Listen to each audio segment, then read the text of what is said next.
Bismillahirrahmanirrahim. Alhamdulillahirabbil alamin. Sallallahu wasallam ala nabiyil karim. Al-mab'uthi rahmatan lil alamin. Nabiyyina Muhammadin wa ala alihi wa ashabihi ajma'in. Wa man istanna bi sunnatihi wa ihtada bi hadihi ila yaumiddin amma ba'. Fa inna asdaqal hadithi kitabullah ta'ala wa khairal hadi hadi Muhammadin sallallahu alaihi wasallam. Wa syarrul umuri muhdatsatuha wa kullu muhdatsatin bid'ah wa kullu bid'atin dhalalah wa kullu dhalalatin finnar. Wal a'yadzu billah. Ikhwan akhwat rahmati Allah sekalian, assalamualaikum warahmatullahi wabarakatuh. Alhamdulillah, kita panjatkan puji dan syukur kepada Allah yang Azza wa Jal, Tuhan sekalian alam yang telah menciptakan, mentadbirkan dan kepadanya kembali segala urusan. Dan kita masih lagi dalam bulan Syawal, dan mungkin tidak terlambat lagi kalau saya mengucapkan selamat Eid Adul Fitri. Taqabbalallahu minna wa minkum salihal amal.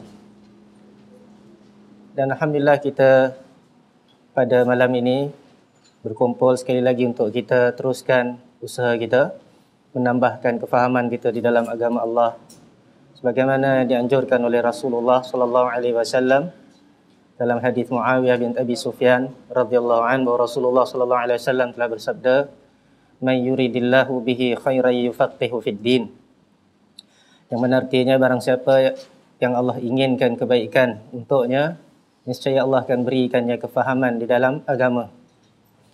Dan cara untuk mendapatkan kefahaman di dalam agama bukanlah dengan angan-angan kosong, bukan dengan khayalan dan cita-cita yang singkat, tetapi hendaklah dengan bersungguh-sungguh menuntut ilmu agama, iaitu dengan bertafaqquh fid din. Dan mafhum mukhalafah daripada hadis tersebut, kalau seorang itu tidak berusaha mencari ilmu, tidak mendapat kefahaman di dalam agama oleh kerana itu tanda bahawa Allah tidak inginkan kebaikan baginya. Jadi bersyukurlah kalau kita diberikan taufik oleh Allah Subhanahu Wa Taala menuntut ilmu, dan kalau ditanya dari manakah kita nak ambil ilmu kita, maka jawapannya sangat mudah, sangat jelas bahawa kita ambil daripada kitab Allah dan sunnah Rasulullah sallallahu alaihi wasallam, bersandarkan dengan fahaman sahabat dan tabi'in dan mereka-mereka yang mengikut tabi'in dengan ihsan, yang mana kita namakan mereka sebagai salafus salihin. Jadi dalam antara sumber kita adalah hadis-hadis sunnah Rasulullah sallallahu alaihi wasallam, dan kita memilih kitab Al-Musnad As-Sahih ataupun yang lebih dikenali sebagai Sahih Muslim sebagai kitab kajian kita pada malam-malam seperti ini oleh Al-Imam Muslim Ibn Hajjaj An-Naisaburi rahimahullahu taala. Dan kita telah berhenti pada hadis yang menerangkan tentang tumakninahnya Rasulullah sallallahu alaihi wasallam ketika beliau solat, khususnya apabila beliau bangun daripada rukuk, di mana Rasulullah sallallahu alaihi wasallam akan berdiri lama selepas bangun daripada rukuk yang kita namakan sebagai al-i'tidal. Dan telah kita baca, wallahu alam, kalau kita ingat lagi, kita telah baca bahawa bagaimana Rasulullah SAW dalam hadis tersebut apabila mengangkat badannya daripada rukuk, maka beliau berdiri sebagaimana yang mana kadar dia berkata sebagaimana dalam kitab, Allahumma rabbana lakal hamd mil'u as-samawati wa mil'ul ard wa mil'u ma syi'ta min syai'in ba'du ahlul thana'i wal majd ahaqqu ma yaqulul 'abd wa kulluna Ahlul thana'i wal majd la mani'a lima a'tait wa la mu'tiya lima mana'at wa la yanfa'u dzal jaddi minkal jadd. Telah kita baca kan hadis ini? Dah baca hadis ini. Jadi banyak Nabi SAW baca. Jadi agak lama Nabi SAW berdiri lepas al-i'tidal. Jadi bukan terus sami Allah liman hamidah rabbana lakal hamd terus kita sujud, ataupun Nabi sujud, tak, ada lagi zikir, ada lagi doa yang Nabi baca. Baik. Jadi ini antara zikir yang warid, yang sunnah kita baca apabila kita al-i'tidal, dan ada lafaz-lafaz lain yang terdapat dalam riwayat-riwayat lain. Dan maknanya, ya Allah, Rabbana lakal hamd, bagimu segala pujian sepenuh langit-langit, wa mil'ul ardi, dan sepenuhnya bumi. Dan kita boleh baca dua barisan, mil'u ataupun mil'a. Mil'u atau mil'a maknanya sepenuh. Jadi segala pujian bagi Allah SWT sepenuh langit, tentulah. Dan sepenuh bumi tentu juga. Bahkan tak boleh kita nak hitung pujian-pujian bagi Allah Subhanahu wa taala. Baik, wa mil'u ma syi'ta min syai'in ba'du. Sebab tu kata Rasulullah SAW, dan sepenuh apa yang kau kehendaki selepas itu. Yakni kalau dah penuh langit dengan pujian bagi Allah dan penuh bumi, apa lagi makhluk Allah SWT yang ada? Sepenuh itu juga. Jadi kata-kata ni panjang ke pendek daripada Rasulullah SAW? Pendek, ringkas, tapi mengandungi makna yang sangat mendalam. Itu kelebihannya lafaz-lafaz Nabawi. Sebab tu kita dituntut atau digalakkan untuk mengingat Allah SWT atau berzikir dengan berdoa dengan lafaz-lafaz yang warid daripada Nabi SAW. Tidak ada zikir, tidak ada doa yang lebih baik daripada doa dan zikirnya Rasulullah SAW. Pertama, ia datang daripada Nabi SAW, yang paling tahu macam mana nak berzikir, paling tahu macam mana nak berdoa, nak puji Allah Subhanahu Wa Taala. Dan kemudian beliau maksum, terpelihara daripada kesilapan.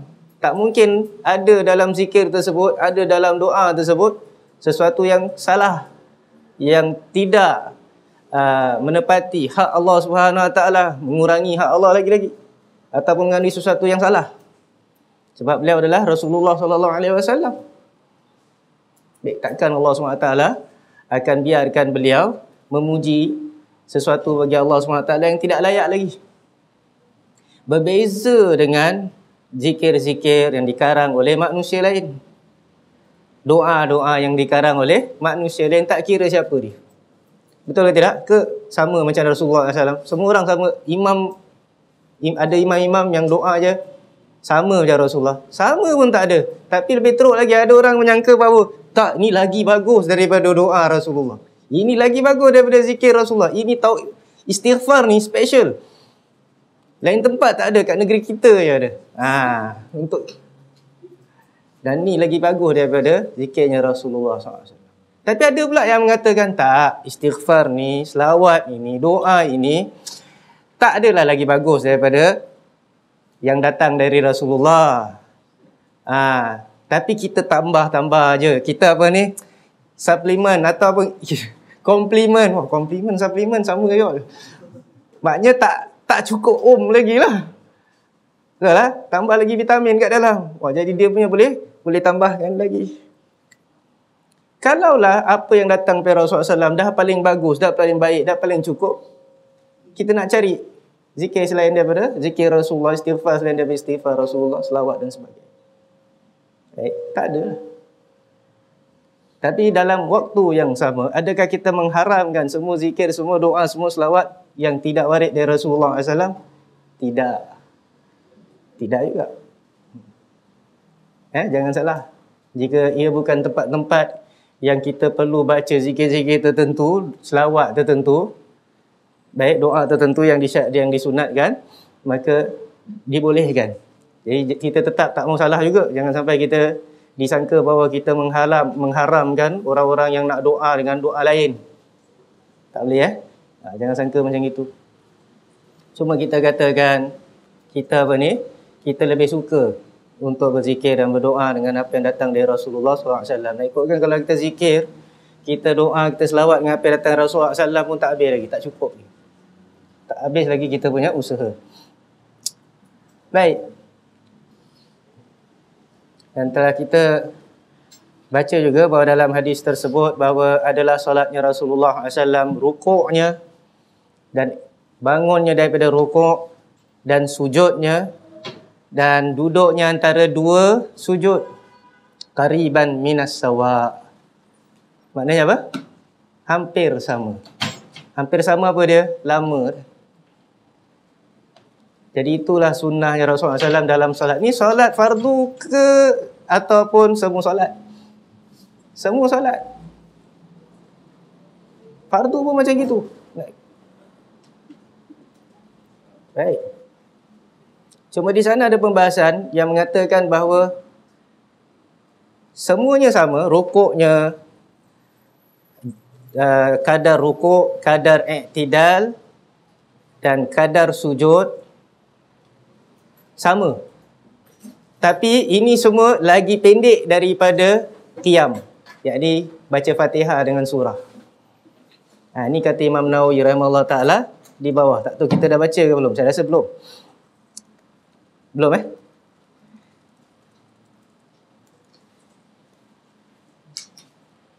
Okey, kita baca.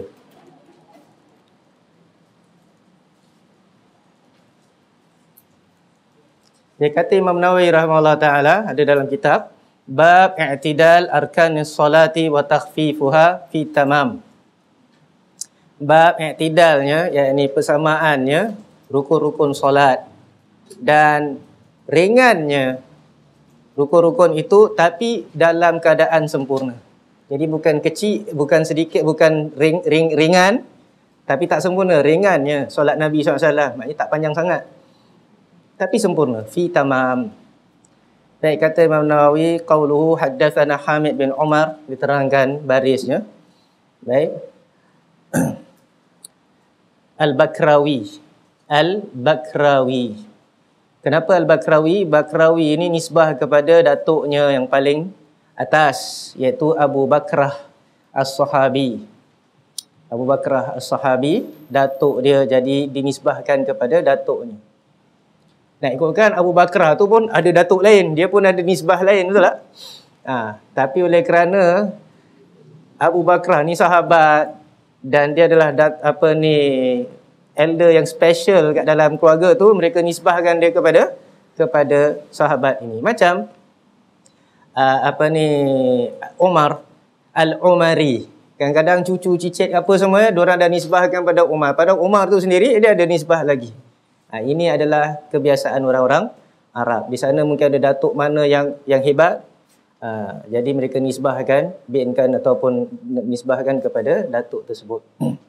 Dan buat munasabah, Abu Bakrah tu salah seorang yang riwayatkan hadis apabila satu kaum itu jadikan wanita sebagai pemimpin, maka tak akan berjaya. Kali-kali tak akan berjaya. Lan yufliha qaumun wallau amrahum ra'ah. Ada hadis ini dalam Sahih Al-Bukhari. Jadi dia sekarang cicit ni adalah guru kepada Imam Muslim rahimahullahu ta'ala, seorang alim hadis. Baik, beliau berkata, ramaqtu salata ma'a Muhammadin sallallahu alaihi wasallam. Aku telah mengikuri solat bersama Muhammad sallallahu alaihi wasallam. Jadi bolehnya sahabat tu kata sebut nama Nabi.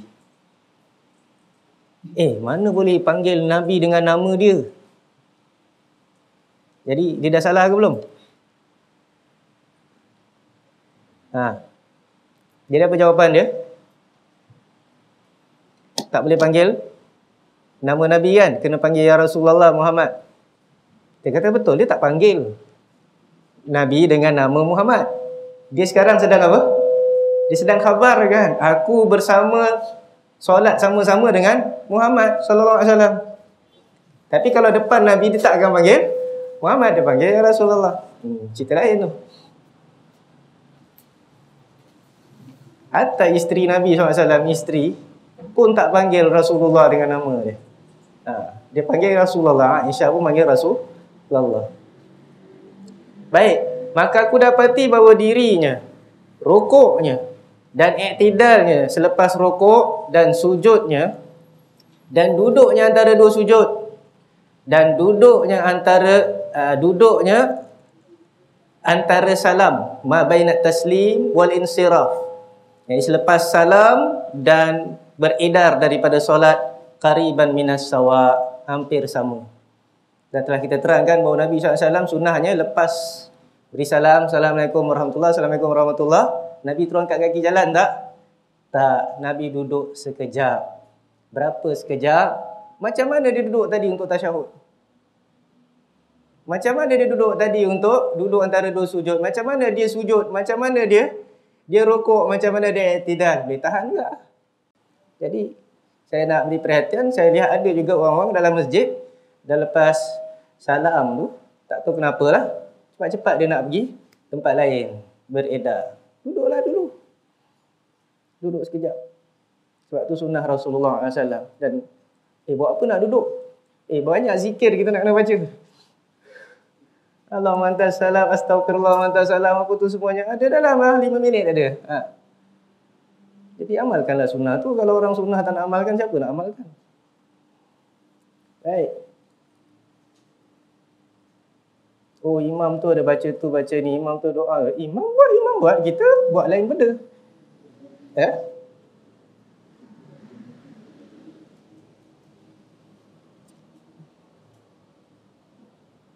Kecuali kita ada urusan. Tapi apa hukumnya duduk sekejap lepas solat ni? Wajib ke tak? Tak wajib juga. Kita bukan kata wajib. Kita cakap dia sunnah. Nabi ada duduk sekejap, Nabi ada zikir sekejap. Habis kalau lama sikit kita duduk, salah. Kita nak duduk setengah jam lepas solat. Nabi duduk sekejap, kita nak duduk lama.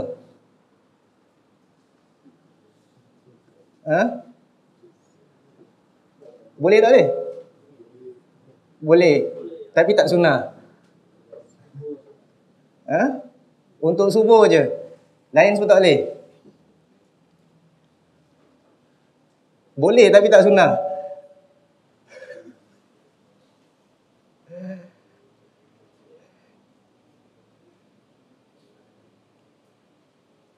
Jadi jawapannya apa?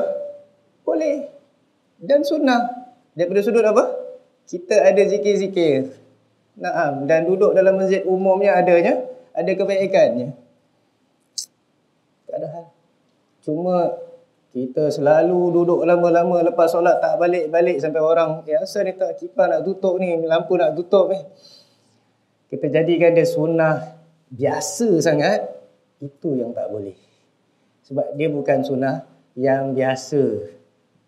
Dia kadang-kadang. Sunnah ni, kita bila nak buat, kita kena tengok macam mana ia dilakukan. Kalau sunnah tu ghalibah, sunnah tu selalu, kita buat selalu, jangan buat sekali-sekali. Kalau sunnah tu sekali-sekali, buat sekali-sekali. Jangan buat selalu. Boleh? Okey. Itu kaedah dia. Dan untuk solat subuh memang kebiasaannya Nabi SAW apa tu? Duduk sampai matahari naik, dan itu yang dilakukan oleh para sahabat. Bahkan sahabat tak berbual-bual pun lepas solat subuh. Semua sibuk zikir-zikir sendiri sampai naik matahari. Itu ada riwayat. Diorang tak tengok dia, diorang tak berbual. Sibuk. Kita bukan tak tengok, tak berbual. Pasal apa? Kita tengah apa? Tengah tutup mata. Itu time memang sedap untuk apa? Untuk sambung sikit. Sebelum nak pergi kerja. Okey, apa kata lagi Imam Nawawi rahimahullah ta'ala? Fihi dalil ala takhfifil qira'ah wa tashahud wa italatil tuma'nina fi ruku'i was sujud. ففي الاعتدال عن الركوع عن السجود ونحو هذا قول أنس في الحديث الثاني بعده. Kita terima sekali dalam hadis tadi tu ada dalil ringankan bacaan dan tasyahud dan memanjangkan tumakninah dalam rukuk dan sujud dan i'tidal selepas rukuk dan wa'anis sujud. I'tidal lepas sujud apa dia tu? Duduk antara dua sujud pun lama sikit tumakninah. Dan seperti itulah kata-kata Anas dalam hadis yang kedua lepas itu, ma sallaitu khalfa ahadin aujaz salatin min salati Rasulullah sallallahu alaihi wasallam fi tamam. Aku tak pernah solat belakang seorang yang lebih ringkas solatnya daripada solatnya Rasulullah SAW dalam kesempurnaan. Jadi itu tak boleh lupa. Ringkas tapi sempurna. Zaman sekarang susah orang nak buat ringkas tapi tak sempurna. Dia kalau dah ringkas selalu tak sempurna. Baik, wa qawlu qariban minas sawa, dan kata-katanya hampir sama. Yadullu ala anna ba'daha kana fi tul yasir ala ba'd. bahawa sebahagian rukun tu lagi panjang sikit daripada sebahagian yang lain. Bukannya semua sama, dia semua hampir sama, qariban minas sawa. Sama ke? Hampir sama. Hampir sama. Jadi ada yang lebih panjang sikit. Apa dia? Seperti qiyam. Itu yang tadi. Imam Nawawi jadikan ni dalil dalam qiyam mesti panjang, biar Nabi panjang sikit. Dan la'allahu aidan fit tasyahud, dan mungkin juga ia dalam tasyahud. Tasyahud ada pendek sikit. Ataupun ada panjang sikit. Beza dengan lain pasal dia baca banyak sikit. Wa'lam anna hadzal hadith mahmul ala ba'dil ahwal. Ketahuilah bahawa hadis ini diandaikan ataupun kita jadikan dia dalam sebahagian keadaan.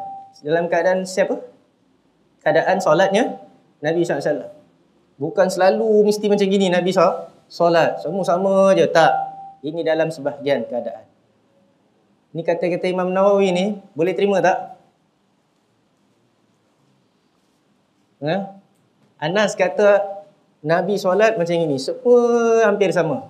Imam Nawawi datang kata tak adalah, ni untuk sebahagian keadaan aja. Mestilah boleh lah. Apa dia Imam Nawawi apa? Kita taklid aja. Boleh? Kita mana ada belajar taklid? Jadi walaupun Imam Nawawi dia syarah benda ni, kita tengah tunggu apa sekarang ni kalau dia dah cakap macam ni? Kita tengah tunggu apa? Tengah tunggu Imam Nawawi buat apa? Datangkan dalil. Agak-agak Imam Nawawi buat dalil tak? Bacalah dulu. Saya belum cakap tak pun. Okay, kita baca. Wa illa faqad sabatat al-ahaditsus sabiqah bi tatwilil qiyam. Dia buat dalil, telah sabit, telah sahihnya hadis-hadis sebelum ini bahawa qiyamnya Nabi SAW tu panjang. Jadi maknanya apa? Ada kalanya diri Nabi tu lagi panjang daripada yang lain. Kadang-kadang dirinya rukuknya semua sama. Maknanya Nabi baca pendek surahnya. Mungkin baca mencalak lah apa semuanya. Tapi kadang-kadang Nabi baca surah panjang. Al-Mu'minun. Awak agak-agak dia punya rukuk macam suratul Mu'minun. Iktidal dia macam suratul Mu'minun. Sujud dia. Tu suratul Mu'minun. Berapa yang panjang? Siapa sembahyang kat Raudhah hari tu ada suratul Mu'minun kita baca. 8 muka surat tau, hampir setengah juzuk. Dan Nabi bukan baca kalam kabut. Steady. Rukuk macam baca suratul Mu'minun. Qad aflahal mu'minun alladzina hum fi salatihim khashi'un. Kan kita baca kan? Nabi SAW dah sampai kat satu tempat tu, ada sebut Musa, Harun, Nabi SAW batuk ke apa, terus Nabi SAW rukuk. Kalau tak, Nabi go ahead, game sampai game. Takkan rukuk sujud sama. Dia maknanya kadang-kadang Nabi kalau baca panjang, dia punya rukuk tu kuranglah sikit. Okey. Jadi ini dalil Imam Nawawi rahimahullah ta'ala. Setuju tak setuju? Dia dah kasih dalil. Ya, jadi boleh ikut dia lah. Sekarang bukan taklid, ada dalil. Kalau kita buat macam gitu, ataupun kita kata begini, inilah sunnah Nabi SAW, kadang-kadang kita dah tahu kenapa. Kana yaqra'u, bahawa Nabi SAW pernah baca dalam solat subuh dengan 60 ataupun 100 ayat. Surah Yasin tu 83 ayat. Awak nak rukuk sampai macam itunya panjang. Takut terjatuh, tersungkur. Tanganmu terlepas-terlepas. Kadang macam gini je, tangan dah terlepas-terlepas.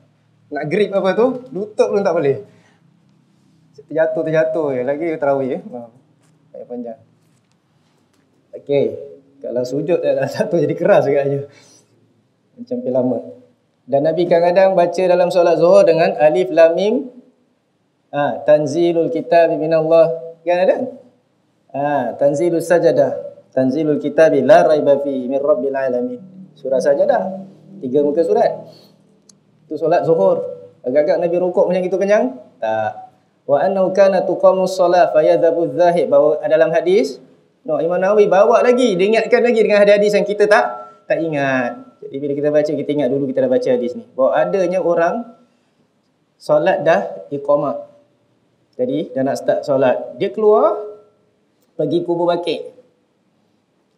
Tapi bukan pergi kubur, kat Baqi' tu dia tempat qada hajat. Bukan qada hajat kat kubur Adanya kawasan berbatu, orang kalau pergi bawah dia tak nampak.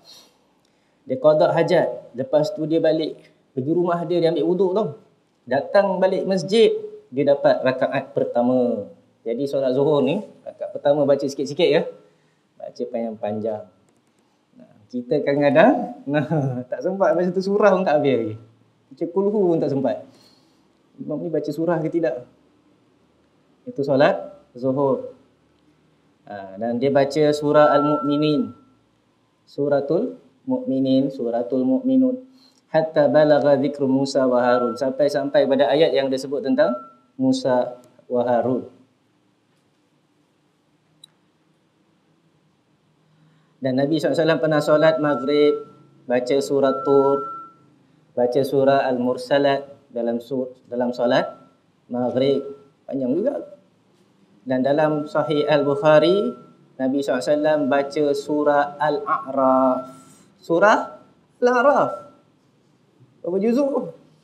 Lebih dari 1 juzuk. Tadi 8 muka surat, kenapa? 20 lebih 30 muka surat. Ayam. Dalam surah apa? Dalam solat apa ni? Maghrib. Macam sampai isyak gitu. Tak sempat nak baca Yasin.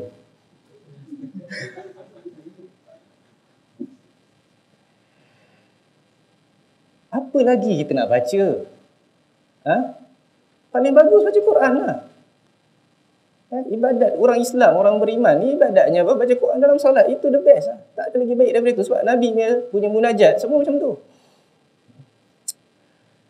Baik. Dan yang seumpamanya, dan semua ini kata Imam Nawawi menunjukkan bahawa Nabi SAW memanjangkan qiyam. Dalam panjangkan qiyam tu dia ada keadaan-keadaan, dia tengok waktu.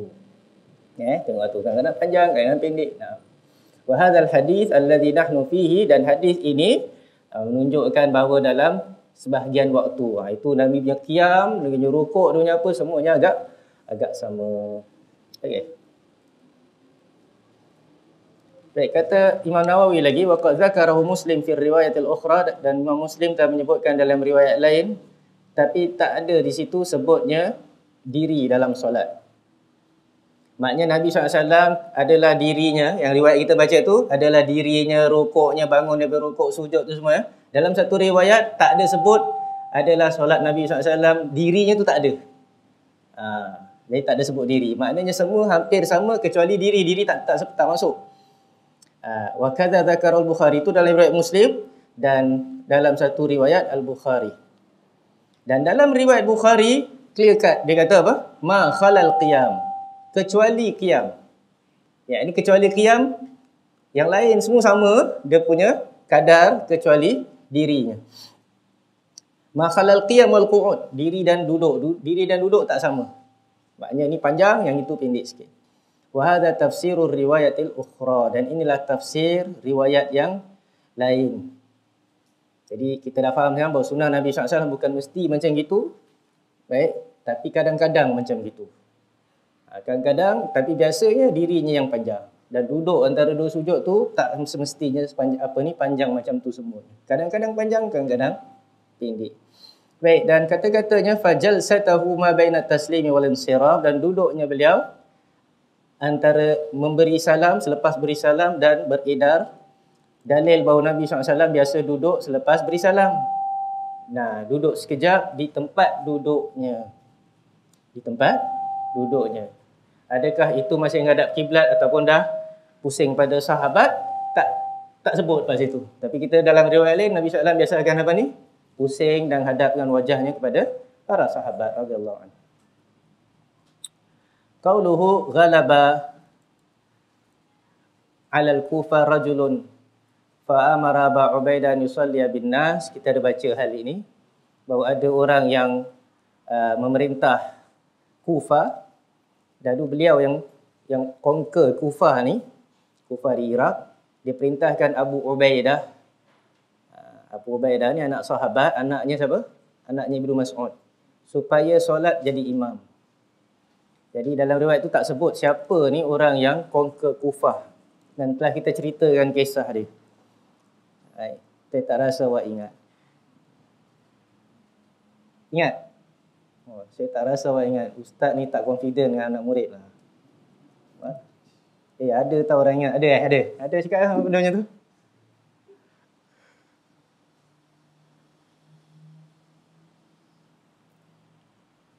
Tak apalah, dah lama tak baca. Ada satu peristiwa, kan? Zaman Hajjaj. Orang tak suka dengan pemerintahan dia. Dia zalim. Itu terkenal. Jadi ada satu jamaah diketuai oleh Al-Ash'ath. Dia seorang qari. Dia kumpulkan ulama'-ulama'. Dan ramai ulama' yang ikut dia memberontak terhadap Al-Hajjaj. Pernah dengar cerita ni? Dan diorang pernah take over Kufah.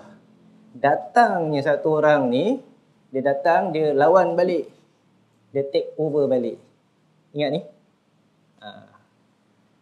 Okey, bila dia take over balik, inilah yang dia perintahkan anak Ibnu Mas'ud jadi imam. Tapi telah kita terangkan itu bukan dalil bolehnya atau betulnya mazhab Khawarij. Kalau imam jahat, kita boleh angkat senjata. Tapi sebagian orang gunakan ni sebagai dalil. Ni lagi satu cerita. Nasib baik tempat kita belum ada orang masuk Khawarij masuk kat tempat kita. Syiah dah masuk, tu dah masuk, macam dah masuk. Banyak benda kita nak kena jaga. Banyak orang attack, kita kena defend akidah kita. Sebab tu kata Syekh Utsaimin rahimahullah ta'ala, zaman sekarang jihad adalah jihad apa? Jihad ilmu. Orang yang pergi belajar agama, baik tafakuh fid din, belajar luar negeri, tu semua mujahid, tu soldier, tu semuanya soldier. Sebab dia akan balik dan dia akan jihad dengan ilmunya. Of course lah dengan ilmunya. Sebab tu kena belajar betul-betul. Bukan holiday kat sana. Tu je.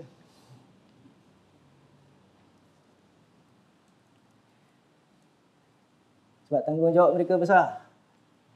Baik, Quran pun dah cakap lah, bukan semua orang pergi jihad. Adakah semua orang mesti pergi jihad?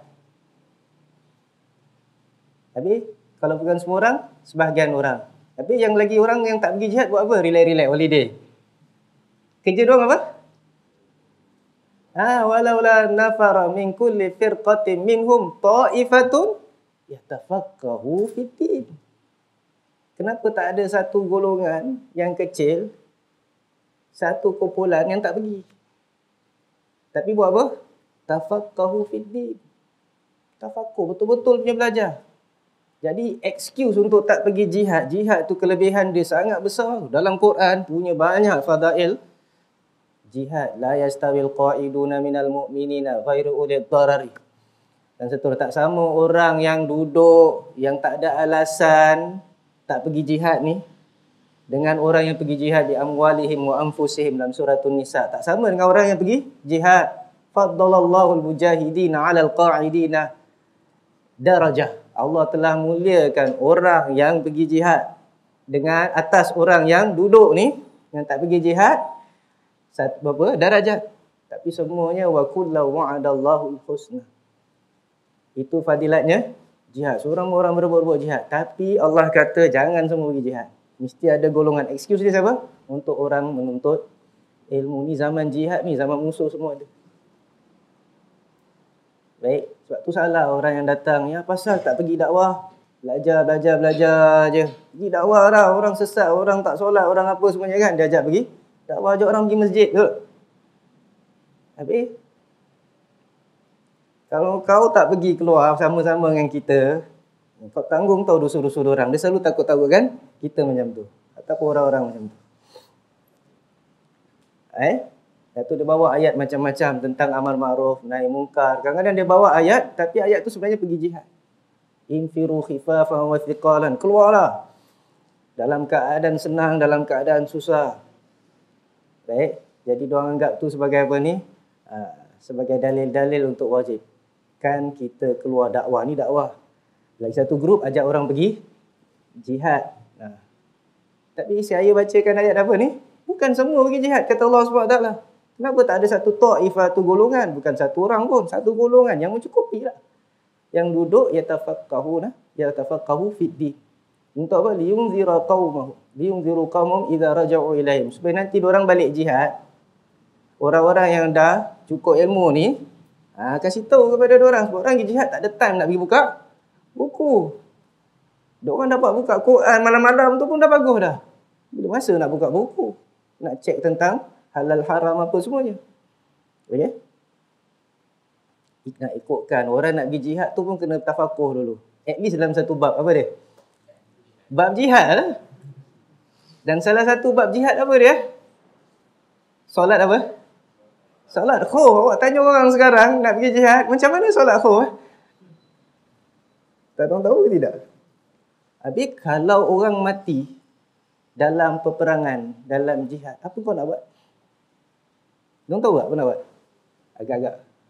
Kalau awak jumpa, awak rasa-rasa orang mati jihad ni, dalam jihad ni, semua mati cantik aja macam mati atas katil gitu. Ke satu tangan kat sana, kepala kat sana. So apa anda nak buat? Saya tanya. Awak jumpa tangan ni. Nak mandikannya? Tak salah. Nak buat apa? Nampak? Banyak benda kita nak baca. Tu belum cerita pasal kalau jumpa pedang dia, kalau jumpa itu dia, ini dia, kuda dia, nak pas pada siapa, macam nak bagikan apa semua. Macam mana nak pergi jihad? Jadi at least nak kena tafakur dalam bab jihad dulu. Lain bab dia tak tahu sangat, tak apa. Baik, liyunziru qaumahum idza raja'u ilaihim la'allahum yahdharun, supaya mereka berhati-hati. Baik, yang penting di sini, ini bukan dalil bagi mazhab Khawarij boleh kita khuruj pada Hajjaj, sebab selepas itu ulama sepakat tak boleh keluar memberontak terhadap pemerintah yang zalim sekalipun, selagi dia Islam. Mula-mula memang banyak khilaf di kalangan salaf, atau di kalangan sahabat tu. Baik, kita mesti akur benda tu. Fakta tetap fakta. Baik. Jadi mereka ijtihad, kalau betul dapat pahala, salah dapat pahala juga. Nah, keadaan berbeza. Tapi dah lepas tu mereka dah tahu dah tak guna. Lebih besar keburukannya daripada kebaikannya, keluar khuruj. Dan kita ada dalil banyak memerintahkan kita untuk bersabar, taat pada pemerintah. Yang penting di sini nama beliau, nama orang yang conquer balik Kufah, yang kalahkan ulama-ulama tu, adalah Matar bin Najiyah. Matar bin Najiyah. Dan saya terangkan salah seorang ulama yang memberontak terhadap Hajjaj adalah anak murid Ibn Abbas, Sa'id bin Jubair radhiyallahu anhu, perawi dalam Bukhari dan Muslim. Lepas tu dia lari pergi Mekah. Dia sembunyi lama tau. Dia sampai sembunyi kat mana? Dalam Kaabah. Dia solat kat situ apa semuanya. Lah Hajjaj datang juga. Kena tangkap juga. Dan Hajjaj sebenarnya nak kasih can. Kalau dia apa ni, kata orang tu minta ampun lah. Sa'id bin Jubair tak mau. Dia marah, masih marah dengan Hajjaj. Dia potong kepala dia. Rahimallahu ta'ala. Baik.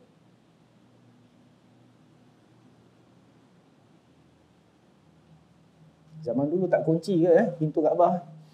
Allahu a'lam. Habis kalau solat fardu boleh ke solat kat dalam? Itu lagi satu cerita. Itu mesti keluar. Ala kulli hal.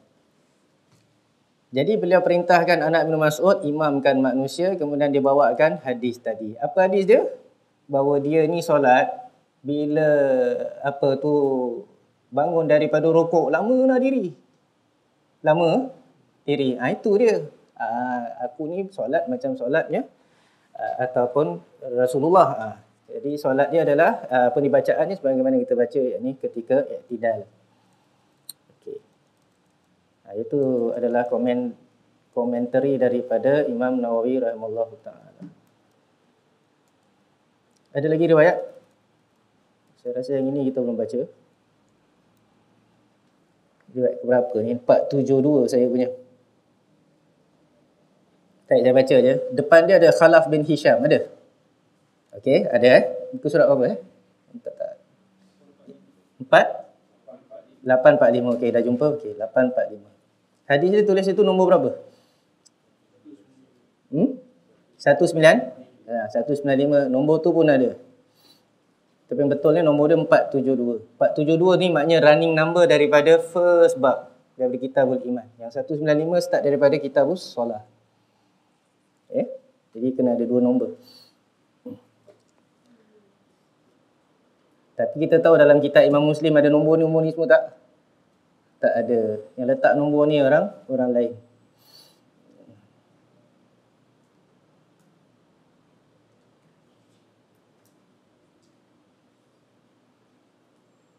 Kenapa tak pakai page number bila kita nak refer? Sebab cetakan lain-lain, betul tak? Kita pakai page number ni, kita buka kat sini, tak ada. Kita nak kena ada cetakan yang sama. Jadi pakai page number susah juga. Sebab tu diorang pakai apa? Pakai hadis punya nombor. Tapi masalahnya nak ikut numbering siapa? Dia ni nombor kan macam gini, dia ni nombor kan macam gini. Lama-lama lari tak? Lari dah 3,000. Sebab tu biasanya orang ikut satu numbering daripada Muhammad Fuad bin Abdul Baqi.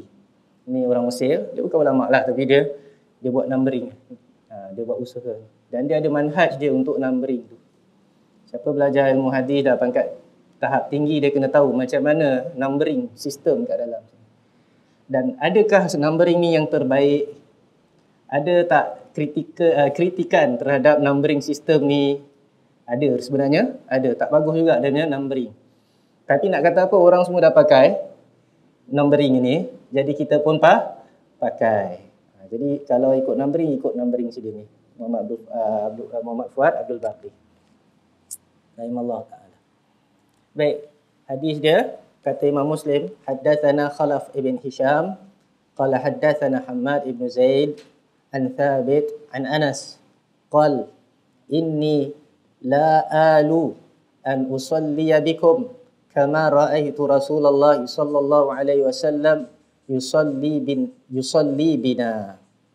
Qala fakana Anasun yasna'u syai'an la arakum tasna'unah. Kana idza rafa'a ra'sahu min ar-ruku' intasaba qa'ima hatta yaqula al-qa'il qad nasi. Wa idza rafa'a ra'sahu min as-sajdati makath hatta yaqula al-qa'il qad nasi. Dengan sanadnya daripada Khalaf bin Hisham, daripada Hammad bin Zaid, dari Thabit, dari Anas. Itu dari, tapi sebenarnya dia punya adab dia lain-lain. Haddatsana an Thabit an Anas. Okey. Kita nak shortcut sikit. Khalaf bin Hisham guru Imam Muslim rahimallahu taala. Khalaf bin Hisham bin Tha'lab Al-Bazzar. Baik.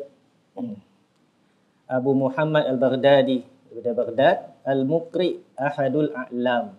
Siapa kalau pernah belajar qiraat, diorang pernah dengar qiraat Khalaf. Ini dia. Dan dia juga adalah ulama hadis, guru Imam Muslim. Jadi tak semestinya kalau zaman sekarang kalau ada qiraat hadis dia memang tak erti apa.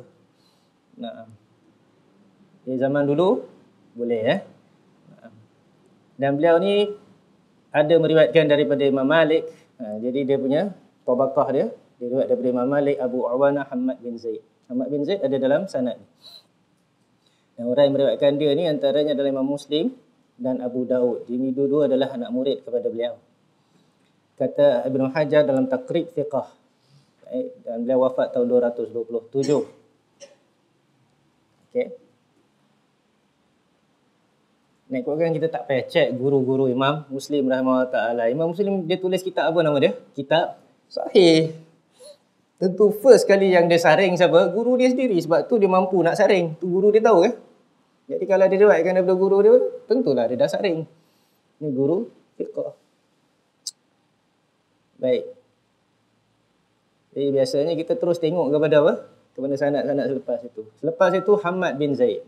Rupanya antara beliau dengan Hammad bin Zaid, seorang imam sunnah ni, cuma satu orang. Hammad bin Zaid masyhur, perawi dalam Bukhari dan Muslim, fiqh. An Thabit, daripada Thabit Al-Bunani. Sabit bin Aslam Al-Bunani. Murid Anas bin Malik radhiyallahu anhu. Sanad ni sanad Basrah. Tapi sanad Hamad bin Zaid ni daripada Sabit, daripada Anas ni tak sekuat lagi satu punya Hamad. Siapa tu Hamad lagi satu? Hamad bin Salamah. Hamad bin Salamah sama tempat, sama time, sama state, sama level. Dua-dua anak murid kepada Sabit ni, tapi Hamad bin Salamah lagi bagus. Tapi Hamad bin Salamah ni hanya perawi Sahih Muslim. Dia bukan perawi Imam Bukhari.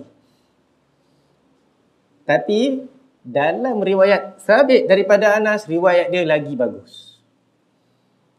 Jadi tak semestinya seorang itu status dia kurang daripada seorang perawi lain, yakni dia bawah secara overall. Tak.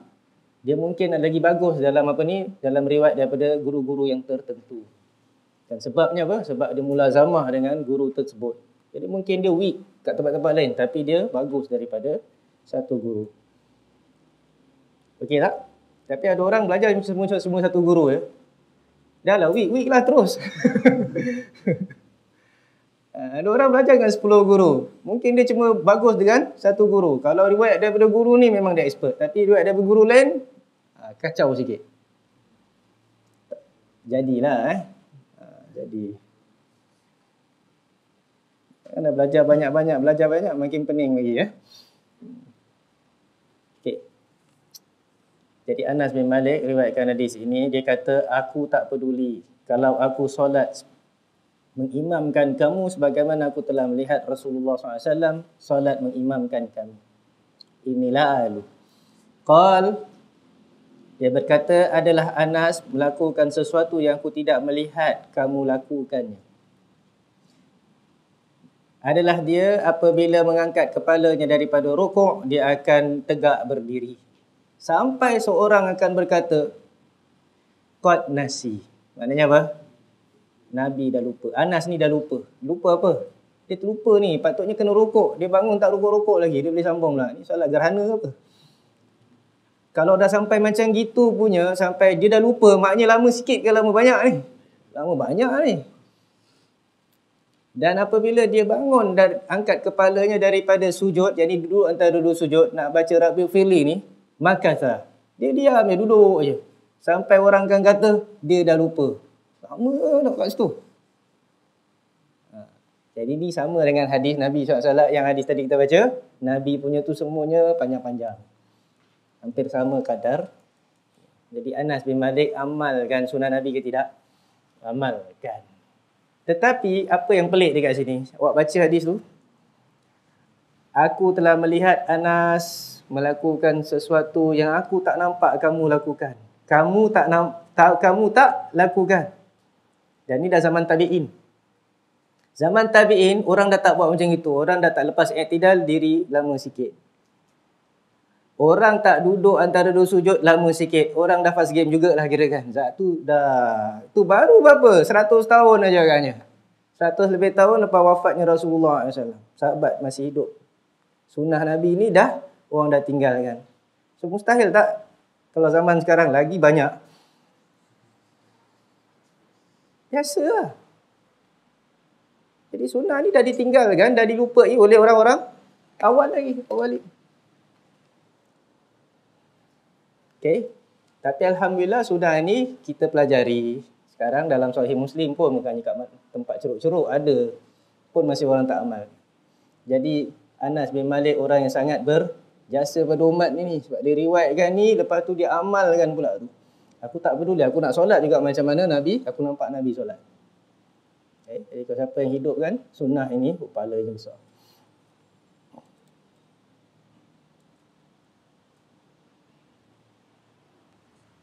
Itu pun ada juga orang kutuk Anas bin Malik radhiyallahu anhu. Wal-iyadzubillah. Sikit cerita pasal Anas bin Malik. Dia antara sahabat yang panjang umur dia. Banyak harta dia. Banyak anak dia. Apa lagi awak anak banyak? Dan antara sebabnya Nabi SAW datang rumah Anas. Ibu Anas namanya Ummu Sulaim radhiyallahu anha. Nabi datang ke rumah beliau. Ummu Sulaim keluarkan kurma, keluarkan saman.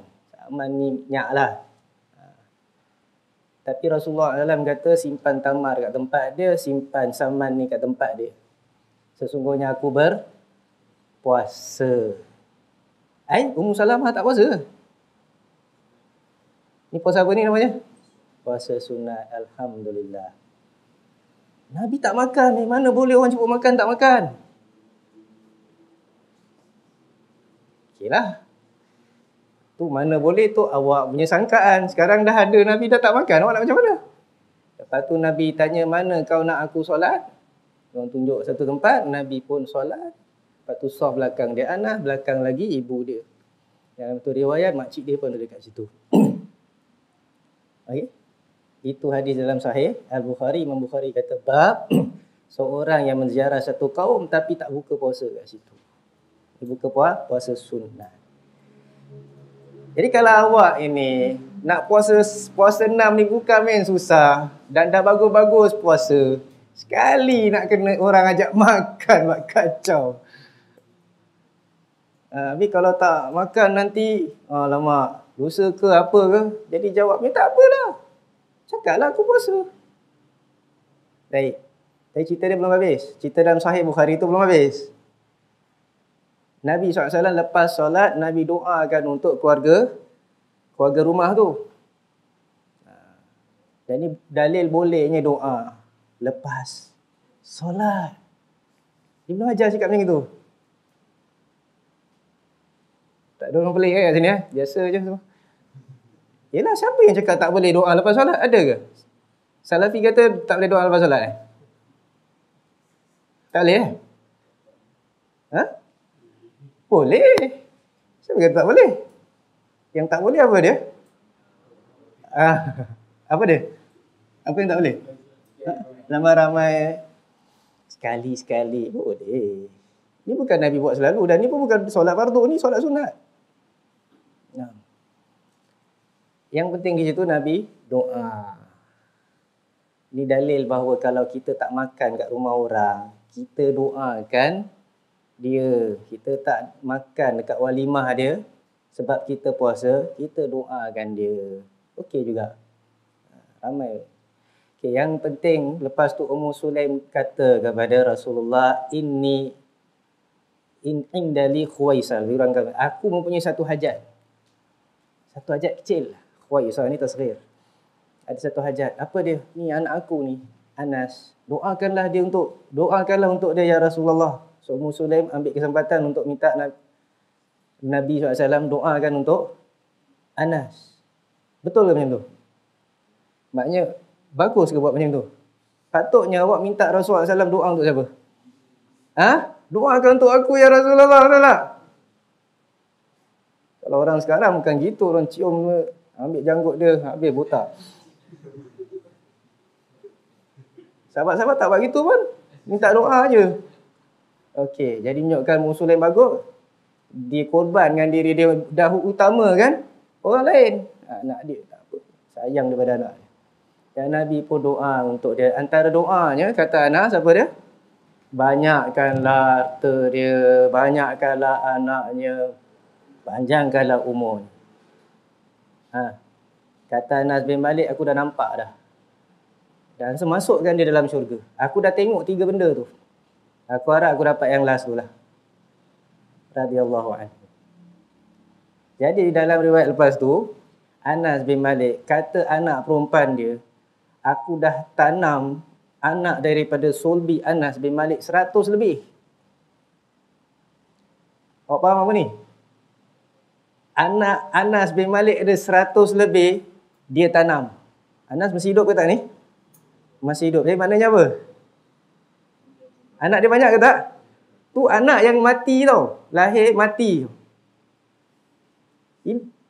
Okey. Anak yang hidup agak banyak. 100 lebih juga.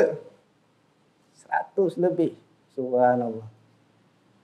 Dan ni dalil kata Ibn Hajar, tak semestinya kalau anak tu lahir tapi mati, doa tak makbul. Ini menunjukkan bahawa tak, janji dapat anak, makbul lah. Diorang tak sangka. Sebab apa? Banyak kebaikannya. Kalau kita sabar menerima musibah, anak meninggal dunia. Lahir anak meninggal dunia. Nanti orang datang ke ustaz, "Ustaz, saya rasa isteri saya kena sampuk jin lah." Mesti lah, bab tu mesti ada. Lah ni jumpa bomoh lah ni. Nabi tak lesen jumpa bomoh. Mesti ada something lah. Dia tak tahu bahawa isteri-isteri Anas tu lagi banyak. Dia tak tahu mungkin isteri dia kan, mungkin hamba abdi ke, wallah, tapi 100 lebih. Itu yang mati, yang hidup 100 lebih. Dan harta dia pula, dia meninggal dunia, tak tinggalkan dinar dan dirham. Emas tak ada, perak tak ada, tapi harta dia banyak. Kata Anas, macam mana harta dia banyak? Harta mesti buang perak ke? Emas perak ke? Itu boleh bentuk lain kan? Tanam-tanaman, ternakan. Jadi harta Anas adalah tanam-tanaman. Dia ada kebun kurma. Specialty dia apa? Orang lain buah. Pokoknya berbuah dalam setahun sekali je. Memang kurma buah sekali je. Tapi pokok-pokok Anas buah dalam satu tahun 2 kali. Tu dia. Banyak. Jadi nak kita katakan, ini semua kelebihan Allah SWT. Negeri sama Madinah. Tanah sama, air dia apa sama, pokok semua sama. Tapi kalau nak berkatkan sesuatu, tak berkat. Jadi semua anak Anas dah dapat. Dia kata diharapkan yang last. Dapat syurga radhiyallahu anhu. Dan Anas bin Malik wafat tak salah 90 Hijrah. Ataupun umur dia 90 tahun. Dan dia jumpa Rasulullah SAW umur dia 10 tahun. Dia khadam, dia khidmat kepada Nabi SAW lagi 10 tahun kat Madinah kan. Jadi Nabi wafat umur dia baru 20 tahun. Dia hidup panjang lagi lepas tu. 60 tahun, 70 tahun. 60 tahun, 70 tahun hidup panjang. Berbanyak hadis dia berbanyak dia boleh sampaikan. Sebab tu hadis Anas sangat banyak. Radhiyallahu anhu. Tapi ada orang, na'udzubillah, tak tahu apa dah jadi kepada kepala otak dia.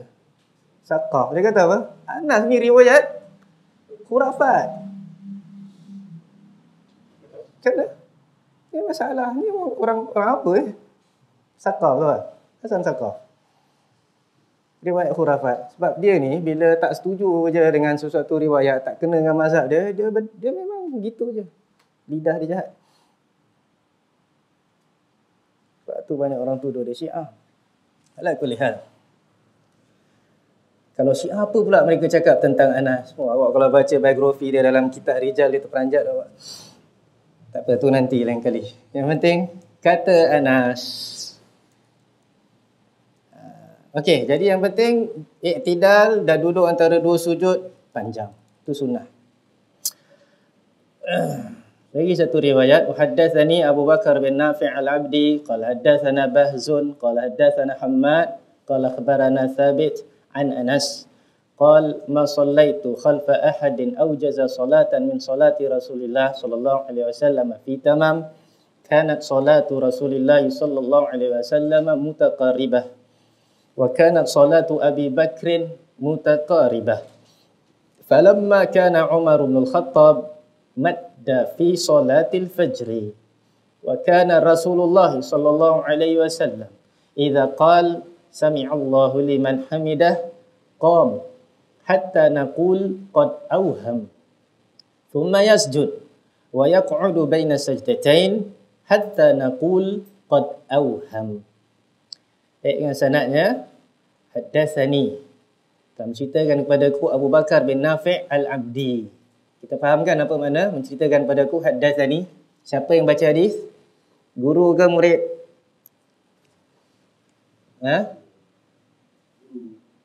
Guru yang baca. Semua setuju ni? Satu orang jawab. Apa beza haddatsana dengan akhbarana?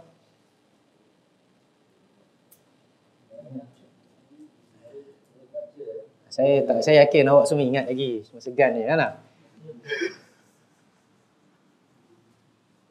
Haddatsa maknanya siapa baca? Guru baca, murid dengar. Kalau haddatsana maknanya murid ramai lah. Kalau haddatsani macam dalam hadis ni, guru seorang di depan, murid seorang di depan, guru baca. Ni kira betul-betul talaqi one to one. Jadi Imam Muslim rahimahullah ta'ala pernah duduk ambil hadis daripada gurunya ramai-ramai macam ini, kadang-kadang seorang-seorang pun ada.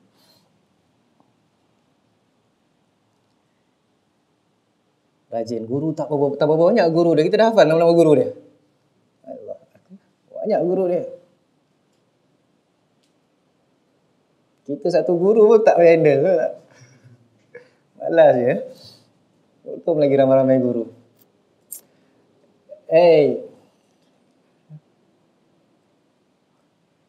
Tentu guru ni ada kelebihan ini, guru tu ada kelebihan tu, guru ni kelebihan ni. Kok lama dia dapat kebaikan semua. Dia nampak guru ni punya bagus, guru ni. Masya Allah. Sebab tu dia orang menjadi tok guru besar. Tapi bila kita tengok orang tak tahu je nak jadi syekh, tak pernah belajar mana-mana, ini something wrong. Okay.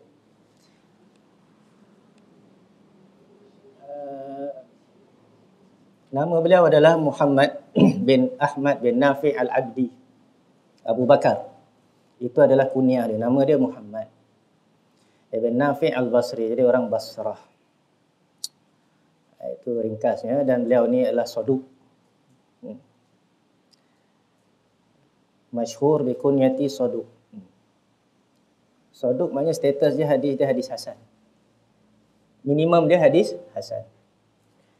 Tapi kadang-kadang dia boleh riwayatkan hadis sahih. Qala haddatsana Bahzun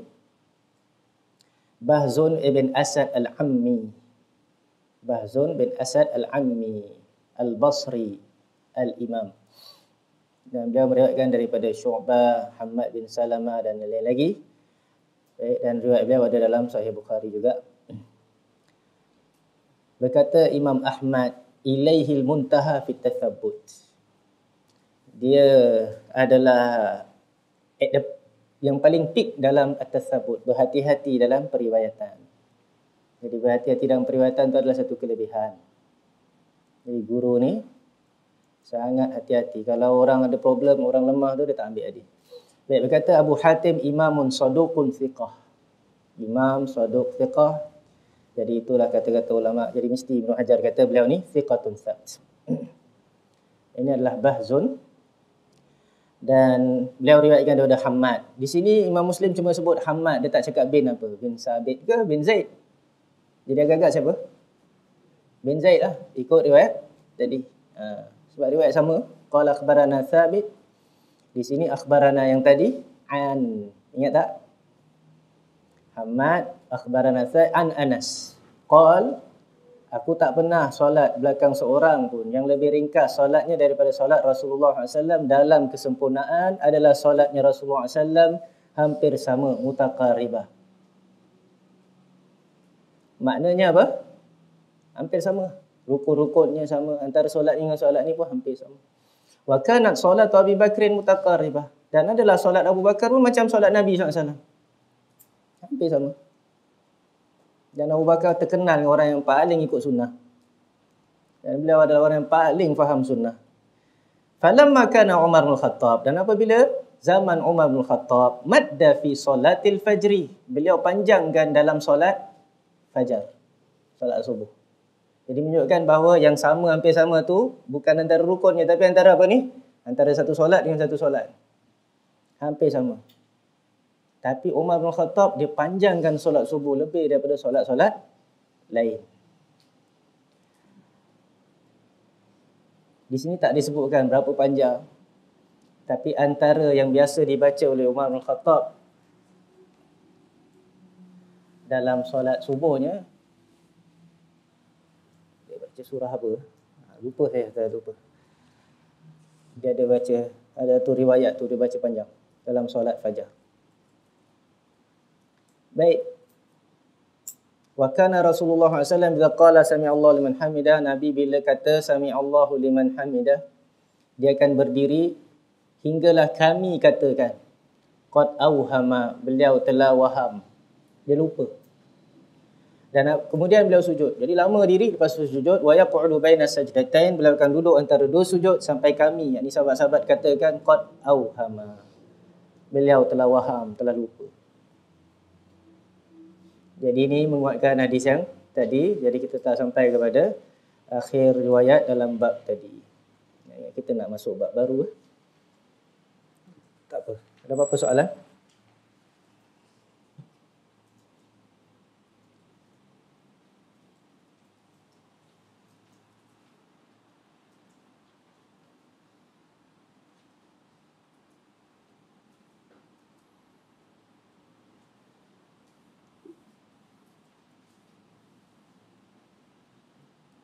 Ini baru start balik kita warm up lah.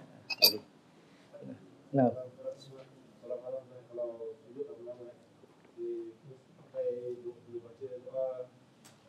Boleh. Yang bagus baca dalam Quran. Baca doa apa? Minta apa? Jawapan Nabi kata apa? Paling dekat seorang hamba tu dengan Rabbnya adalah ketika dia sujud. Maka banyak kan doa ketika sujud. Fakaminun an yustajabu lak.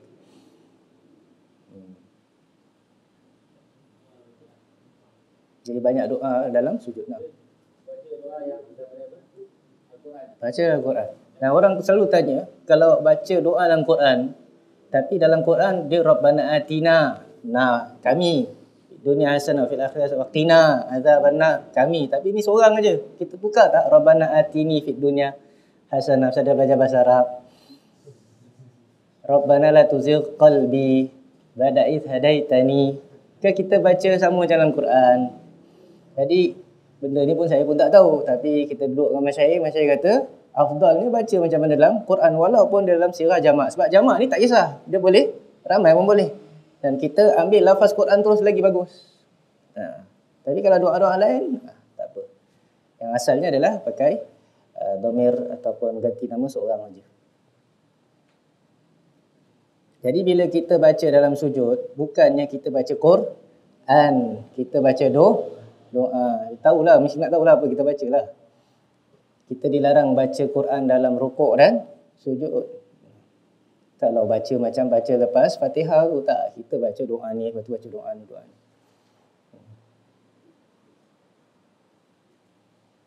Tapi sebenarnya bukan itu je. Doa tu adalah kita ulang-ulang baik kita. Itu yang bagus. Kadang satu kali tak, 2 kali, 3 kali. Itu yang datang lama dia tu. Kalau tak tahu apa nak buat, hafal 2-3, rolling je lah kata orang. Jadi sebenarnya banyak yang nak minta pada Tuhan. Ke tak ada apa-apa nak minta? Tak ada apa nak minta. Segan lah banyak.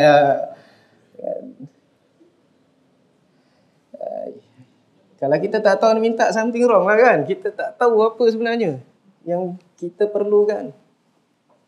Minta hidayah dia dah cukup. Kita confirm kita sentiasa dalam hidayah. Ilmu lain. Lepas tu untuk kita. Habis untuk keluarga, untuk tu, untuk ni. Kalau nak cerita, memang tak habis-habis kita bersujud, tak bangun-bangun.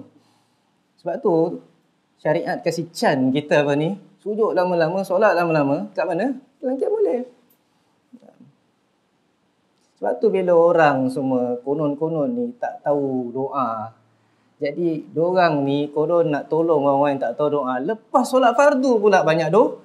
Banyak doa. Jadi orang makin pandai doa ke makin tak tahu doa? Makin tak tahu doa.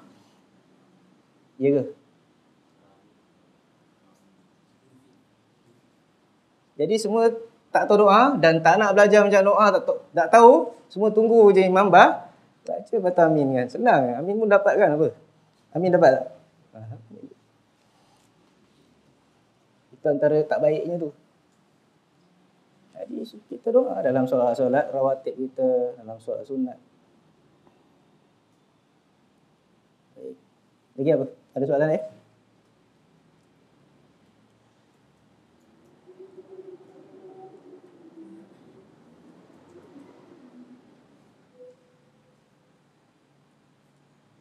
Sebenarnya doa ni antara sebab kita boleh khusyuk dalam solat. Antara sebab boleh nangis kan?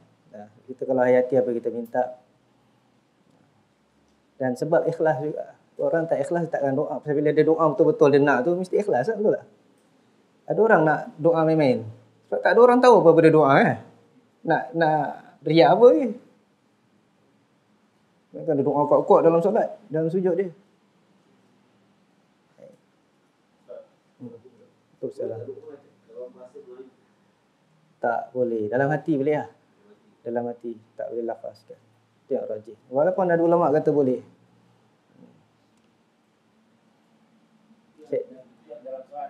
Dalam solat lah. Kalau solat boleh je.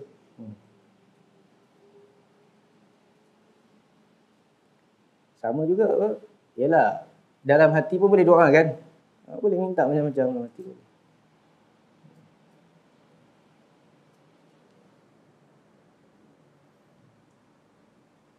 Tak kita khawatir. Antara dalil dia solat ini ibadat. Dan lafaz-lafaz dia semua dalam bahasa Arab. Orang yang kata boleh, dia kata ini doa je. Doa adalah apa yang dia nak minta je. Dia tak tahu bahasa Arab, nak cakap bahasa dia boleh tak? Boleh lah patutnya. Itu kata mereka pula. Jadi siapa yang kata boleh, dia kata macam ni. Yang kata tak boleh, dia kata. Tapi yang waraknya patutnya kita tinggalkan. Sebab dia ada alternatif. Alternatif dia adalah apa? Doa dalam hati.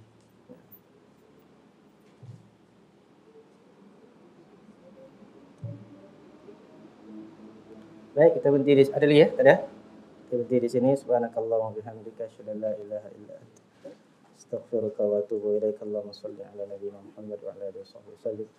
Assalamualaikum warahmatullahi wabarakatuh.